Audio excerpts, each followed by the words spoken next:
The first time I went to a boy's place, I was around 16 at the time, so I was commencing at a new secondary school. During my early days attending this new educational faculty, I met this rather charming guy we can refer to as Jacob, even though Jacob was quite enticing. He seemed to show an unsettling amount of quirkiness, not the quirkiness you'll see in those nerdy people who's into Marvel comic books like me, but the quirkiness that'll make you think that this particular person will be a potential serial killer, being the pushover and overly friendly person.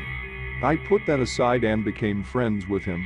One Saturday afternoon, Jacob invited me to stay at his place. I didn't have anything else to do, so I accepted the invitation. Around 20 minutes later, he picked me up and took me to his place since he was able to drive.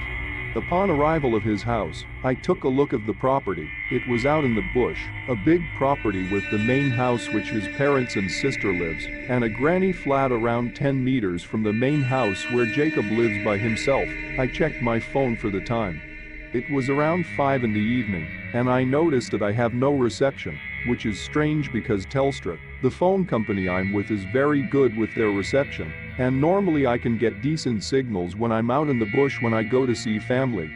I thought I was in a setting for a classic horror movie, but I humorously brushed it off in my mind. Once we settled into his place in his kitchen living room, he went off to go have a shower. As I heard the water being turned on in his bathroom, I thought I should do a little bit of snooping around, nothing too privacy invading. Just to look at the decor in his place, and to see what his room is like. In the midst of my snooping, I saw various of things. His old jersey when I used to play rugby.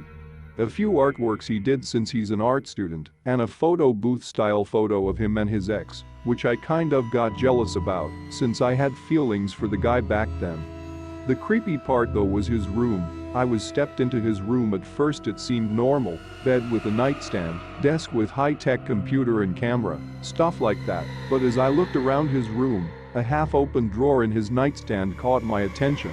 As I looked into the drawer, I noticed something that sparked up red alarms, a big sharp butcher's knife, rope, BDSM-style handcuffs, and a bottle of something that I knew it wasn't lube. I tried to brush it off as Jacob just being hella kinky, but something in me knew there's something fishy going on. Maybe because of rumors I heard at school about him doing some sort of fucked up shit. At first I ignored them, but now I starting to believe these rumors. Shortly after I heard the shower turn off, so I spurted my ass back to where I was sitting before he had a shower, and acted like I was trying to get reception. He came out of the bathroom, dried and dressed. He made an amusing remark about the reception here as he walked up behind to where I was sitting, and expectantly hugged me and scooped me up bridal style, and carried me to his bedroom. These sudden actions made me have a mini anxiety attack, and a little bit fearful for my life. As he placed me on his bed, Jacob proceeded to go to his tripod next to his desk, and prop his camera on and directed it to my direction. This made my brain to say, "Get the fuck out of here." As my heart was pounding in fear, thinking that he was going to rape and murder me and film this all on camera to put on the deep web, since he told me that he visits deep websites frequently. Luckily in these situations I was always smart enough to escape, and so I pretended to read a text from my mum, saying that I need to come home. I lied to him that my mum wants me to come home, and said that she will pick me up.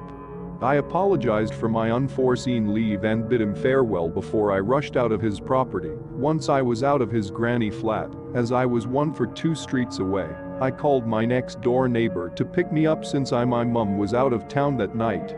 Once my friend picked me up, I told her some made-up story on why I was here, and she took me home. Ever since that incident, I was scared of Jacob and lessened my time on talking to him.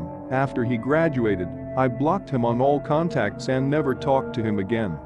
That night was that most fearful night I ever experienced. After that, don't go to guys' places that live on their own.